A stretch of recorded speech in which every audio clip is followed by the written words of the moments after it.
E domingo passado nós estávamos numa comunidade indígena, domingo à noite, dos índios Baré, comunidade dos índios Baré. Em determinado momento, um irmão nosso estava pregando a palavra e ele fez um apelo, e uma criancinha veio lá na frente e ela ficou assim, para receber oração, porque ela queria o Senhor Jesus como Salvador da vida dela. Sabe, eu vejo que quando a Bíblia diz: vinde a mim os pequeninos, deixa eles vir a mim, porque deles é o reino do céu.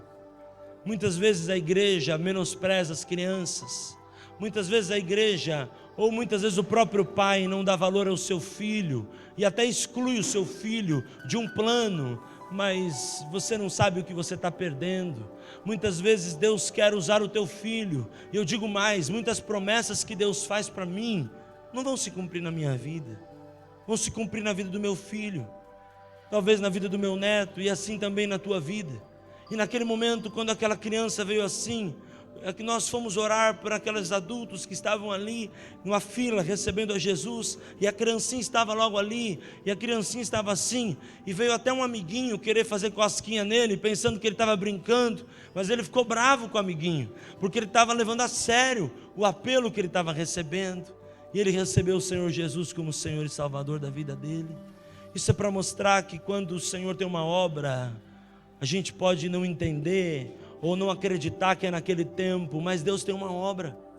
Na tua vida Deus tem uma obra, no teu coração Deus tem uma obra. Mesmo que você possa dizer que não, mesmo que haja um espírito de desânimo sobre a tua vida, não adianta você fugir. Se Deus tem uma obra, a obra do Senhor se concretizará, e o plano do Senhor será realidade. Eu declaro e profetizo na tua vida, em nome de Jesus. Porque o propósito de Deus não é a gente fazer o que a gente quer, não é a gente estar onde a gente quer, não é a gente falar o que a gente quer, mas a gente dizer: Senhor, faz de mim a tua vontade. Eu sou teu microfone, me usa se o Senhor quiser fazer, se o Senhor não quiser deixar desligado, se o Senhor quiser deixar no off, ou no on, ou ligado bem alto, ou ligado bem devagarzinho, não importa, a minha vida, Senhor, é um microfone para a tua glória. Sabe, uma das coisas que eu vejo naquele pai, na história de Lucas 15, do filho pródigo, ele estava dizendo: eu quero ser um pai para a tua glória. Não importa se eu tenho um filho aqui que trabalha comigo, ou se eu tenho um filho ali que ainda come bolotas de porco, eu sei que um dia a minha casa vai se alegrar. Senhor, faz em mim a tua vontade. E aquele pai, um dia que estava à porta, vê a vontade se cumprir, porque vê o sonho dele se tornar realidade. Aquele filho que estava distante começa a voltar, e os milagres começam a acontecer. Eu quero dizer para você, irmãos, o espírito do profeta está sujeito ao profeta. As coisas espirituais se discernem espiritualmente. Ninguém iria entender aquele momento a não ser aquele pai. Só você sabe o momento que você está vivendo, a dor que você está enfrentando, a luta que você está enfrentando. Só você sabe o tamanho do desafio que você está enfrentando. E se você permitir o Espírito Santo trabalhar na tua vida, este deserto que você possa estar passando, essa luta que você está enfrentando, esse momento de dor, ele vai se transformar em momento de honra. Toma posse dessa palavra em nome de Jesus. Esse momento de vergonha, Deus vai transformar em dupla honra, porque o filho não entendia, criticava o pai, porque recebeu um camarada que tinha perdido tudo. O outro filho não entendia, porque em um determinado momento ele vai e abre mão da sua herança para fazer o que quer, mas o pai entendia, tanto um filho quanto o outro. Deus conhece o teu coração, e sabe o que você precisa, e sabe as intenções que estão no teu coração, e sabe quais são os planos que você tem na tua vida, e Ele sabe também quando você está em linha com a vontade dEle, mas Ele sabe também quando os planos é dEle, mas ainda não é o tempo. Então Ele não vai permitir que aconteça, a não ser que você desobedeça, que aquilo aconteça sem ser no tempo dEle. E se você obedecer aquilo que é dele, quando for o tempo dele, debaixo de obediência, as coisas vão prosperar e vai crescer. Porque uma coisa aquele filho teve, ele teve o retorno para a casa do pai, ele teve a restituição do carinho do pai, mas uma coisa ele não foi poupado: a colheita de tudo aquilo que ele plantou. Nós determinamos o nosso futuro, nós determinamos o nosso amanhã. Nós podemos mudar a nossa plantação hoje, mas a nossa colheita amanhã não. Porque aquele menino, ele foi perdoado pelo pai. Aquele menino, ele foi alicerçado na casa do pai. O pai deu um anel a ele, o pai deu para ele a capa, o pai deu para ele o beijo, o pai o abraçou, o pai matou ali um animal e fez um churrasco, uma festa para ele. Mas uma coisa ele já tinha vivido, a colheita. Porque tudo aquilo que ele tinha perdido. Quantas vezes, igreja, eu e você estamos recebendo um galardão de Deus, uma bênção de Deus, mas nós não estamos alinhados ao tempo e ao propósito e perdemos as manifestações de Deus. Quantas vezes nós olhamos para dentro de nós e achamos que nós estamos com a razão. Eu costumo dizer, eu não tenho razão. Quem tem razão na minha vida é o Senhor. Pode dizer um amém? Quem tem razão na minha vida é meu Deus, porque quando eu estava morto praticamente na minha infância, me ressuscitou. Então a partir do momento que Ele me ressuscitou, Ele soprou novamente o fôlego de vida, eu perdi a razão. Ele tem razão sobre mim. Eu não faço, não devo fazer, e nem você, aquilo que Ele não quer, aquilo que não agrada ao Senhor. Porque quantas vezes eu e você fazemos coisas erradas, o Senhor nos perdoa, o Senhor restitui, o Senhor trabalha, o Senhor é Pai, Ele dá anel, Ele dá capa, Ele dá festa, mas uma das coisas, irmãos, que nós perdemos é o tempo. E a Bíblia diz que uma das coisas que a gente não vai recuperar nunca é o tempo. E eu digo para você que o melhor tempo, segundo a Bíblia, não é o dia de amanhã, não é o dia de ontem e também não é o mês que vem. É o tempo que se chama hoje. E a Bíblia diz que no tempo que se chama hoje, nós temos que fazer a gente viver, fazer a gente sonhar e fazer a gente acreditar neste tempo. E o dia de hoje, este domingo, foi o dia que o Senhor preparou para nós estarmos aqui. Amanhã Ele está no controle, Ele proverá para si todas as coisas. O ontem já passou, mas a nossa plantação determina o nosso hoje. Hoje nós podemos tomar duas atitudes: obedecer, adorar, ou então desobedecer e fugir da presença do Pai. Aquele filho infelizmente tomou a segunda atitude, e ele sai do propósito de Deus. Você e eu podemos ter inúmeras vontades aqui dentro, mas será que está alinhado com aquilo que está escrito? Será que está alinhado com aquilo que é a vontade de Deus? Cuidado. Cuidado, porque se você semeia bênção, você vai colher bênção. Se você semeia oportunidade, você vai colher oportunidade. Mas se você semeia vento, o que você vai colher, que a Bíblia diz? Tempestade. É muito sério. A colheita na vida de alguém é intocável, mas a plantação é tocável. Nós só podemos trabalhar com a plantação. E hoje você tem uma semente. Pastor, você está falando de oferta? Não, estou falando de vontades. Você tem vontade. E hoje ela é uma semente, amanhã ela é um fruto. Qual tipo de fruto essa vontade que está aqui dentro hoje, se for plantada na terra, no mundo espiritual que eu estou dizendo, vai gerar uma árvore? Que tipo de árvore vai ser esta semente? Porque a Bíblia diz que o homem bom do seu coração tira o seu bom tesouro, Lucas 6, 44, 45, e o homem mau do seu coração tira o seu mau tesouro. Qual tipo de árvore nós vamos plantar hoje? Hoje nós estamos diante de uma terra com um monte de semente, um monte de vontade na mão. Estamos diante da palavra, estamos em comunhão com a igreja, comunhão com o partir do pão, que é a ceia, e temos vontade.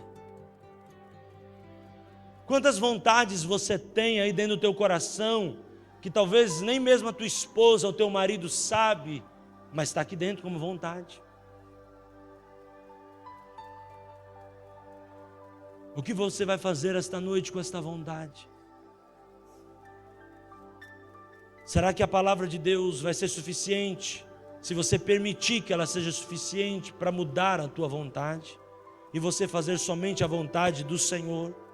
Ou será que a palavra de Deus vai entrar por um ouvido e sair pelo outro, e você vai fazer de fato o que você está inclinado a fazer, a querer fazer, e aí você vai ter um fruto? E qual vai ser esse fruto? Porque aquele que semeia vento colhe tempestade.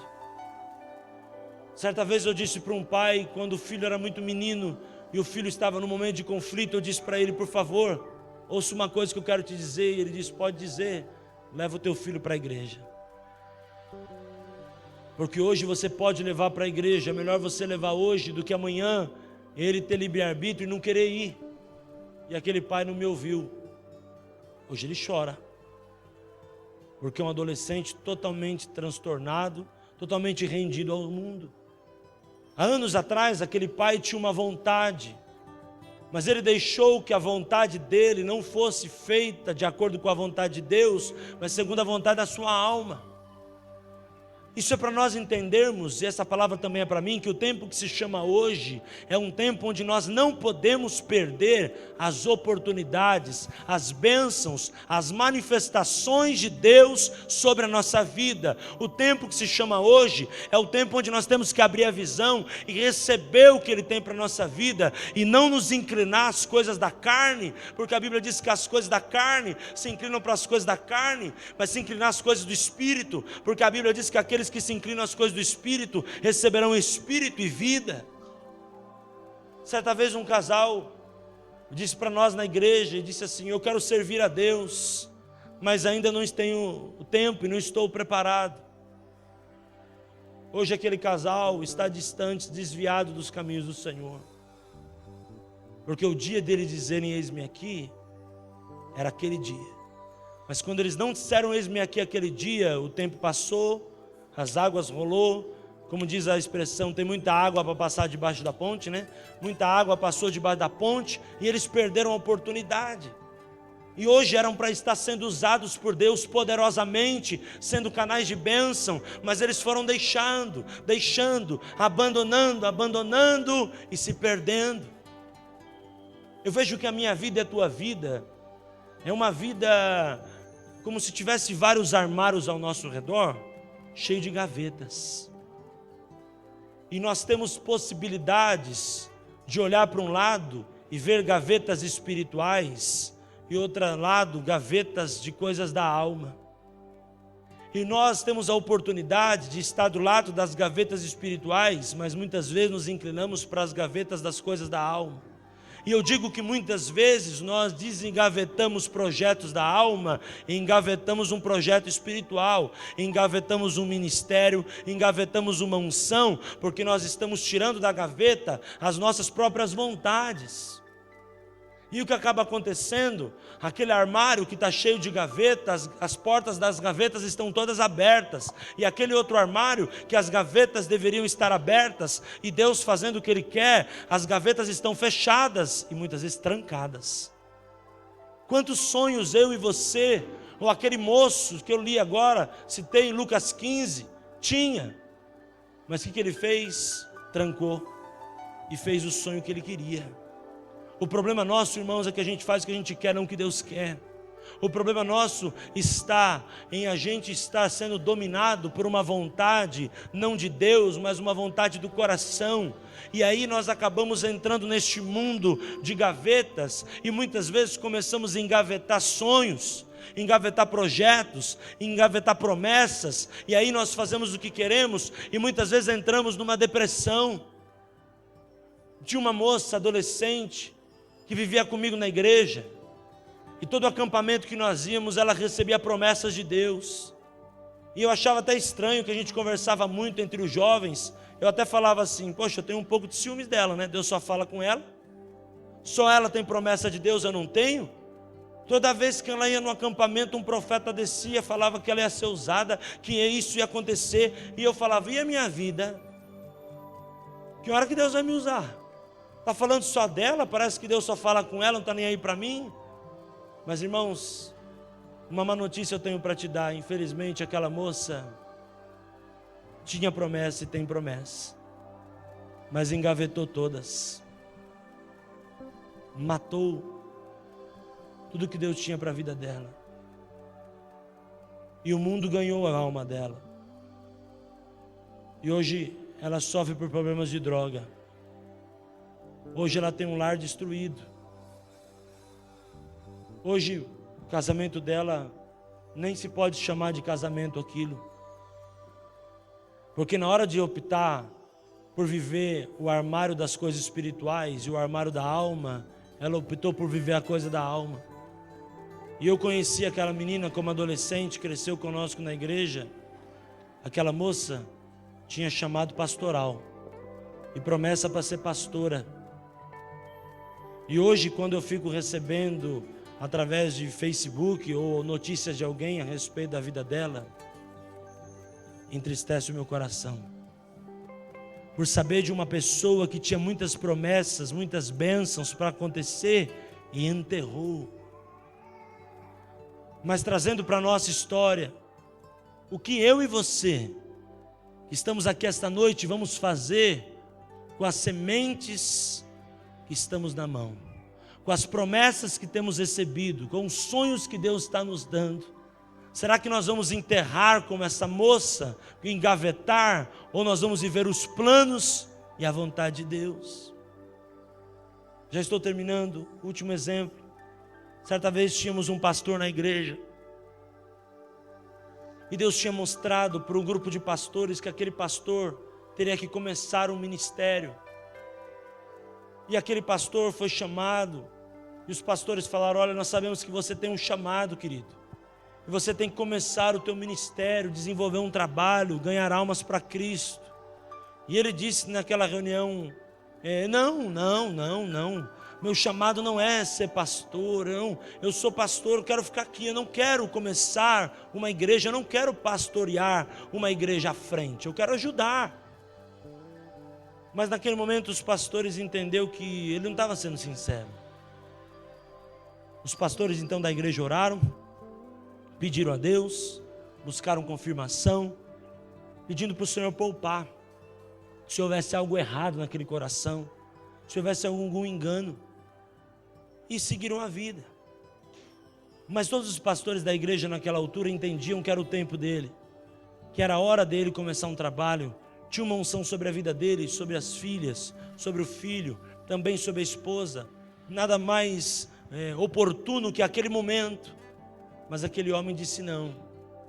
Mas quando ele disse não, ele não disse não porque ele tinha medo. Ele disse não porque ele estava mentindo. Depois a gente vai descobrir a história. Aí depois de um tempo ele começou um ministério de uma forma errada. Ele quis dividir uma igreja, ele quis causar confusão, ele começou a causar intriga, ele começou a jogar irmão contra irmão, e ele começou a atrapalhar o que Deus queria fazer na vida dele, porque tudo estava para acontecer, mas ele permitiu ser roubado. E o que acabou acontecendo, irmão, para concluir a história, ele começou um ministério sem a vontade de Deus, sem oração, sem a unção, sem a concordância da família. Para resumir, irmãos, hoje essa igreja não existe mais, e muitas dessas famílias que saíram da igreja ou de outras igrejas para se agregar àquela igreja desse pastor, estão debaixo de confusão. Muitos estão enfermos, e muitos já desceram à sepultura, que eu conheço, porque entraram numa guerra desnecessária. E eu digo, por que esse pastor não foi sincero? E na hora que Deus queria levantar ele para o ministério, ele poderia ter dito: eu quero. Mas ele foi fazer as coisas da forma errada. E quando você faz as coisas da forma errada, irmãos, pode parecer ser algo de Deus. Ele estava abrindo uma igreja, pastor. Talvez você possa pensar, ele não estava abrindo um bar. Mas tudo tem que ter um propósito, mas tudo tem que ter uma direção, porque aquilo que começa errado, acaba errado. Aquilo que começa torto, continua torto, Por isso que eu digo para mim e para você, nesta noite de ceia, vamos analisar qual a intenção que está no meu e no teu coração. Aleluia, posso ouvir um amém? Posso ouvir um glória a Deus? Qual a intenção que está aí dentro? O que está aí dentro do teu coração? Porque muitas vezes Deus está te dando a chance de fazer as coisas debaixo de bênção, como foi com aquele pastor, mas ele não quis fazer, ele quis fazer do jeito dele, e olha quanto prejuízo espiritual está acontecendo em sua vida. E da mesma forma, aquela mulher que morreu de câncer na cabeça, que está na sepultura, que andava com ele naquela época, Deus deu a chance para ela. E aquela mulher, uma vez, Deus falou para ela que ia usar ela em discipulado, e ela ia ter uma escola de treinamento teológico, e ela disse: eu não quero, Senhor. E naquele momento era para ter dito: eu quero sim, Senhor. Mas quando ela disse: eu não quero, Senhor, ela já tinha um plano B.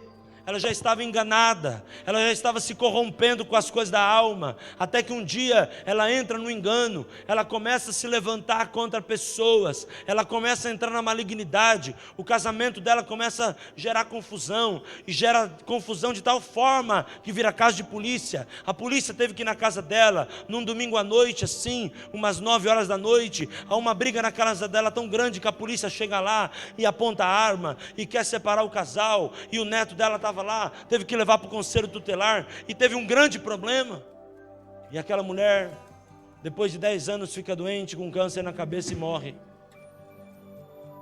A vontade, irmãos, é minha e tua, o livre-arbítrio é meu e teu, mas tem que estar inclinado às coisas do Pai, porque quando nós estamos inclinados para as coisas de Deus, a Bíblia diz que há espírito e vida.